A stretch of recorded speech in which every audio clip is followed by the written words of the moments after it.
breaking inputs coming in on BJP's Rath Yatra, which is being flagged off by the National President JP Nadda from the BJP headquarters. We have Pragya joining us on the broadcast. Pragya, so this of course is an opportunity by the BJP to highlight government's work and also to highlight what their agenda is for the future. Viksit Bharat Modi ki guarantee.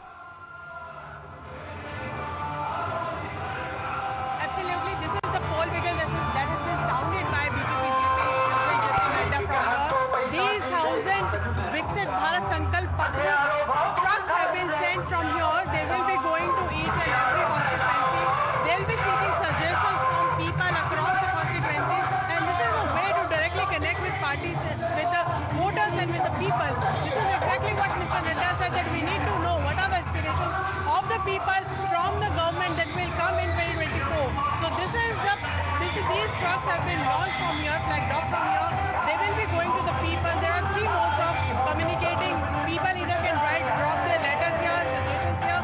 They can either give a missed call and seek the suggestions, and also they can connect with Namo app and also with social media to the party office.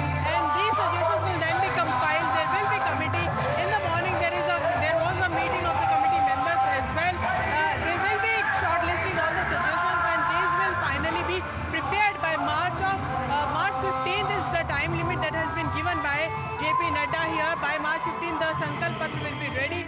These suggestions will be shortlisted, and he said that they are estimating that at least 1 crore suggestions are supposed to be gathered by the party and these ruts. Right, so while the BJP, of course, through these video bans is highlighting the work done by the government, they'll also be taking suggestions from the people directly without, of course, any filter.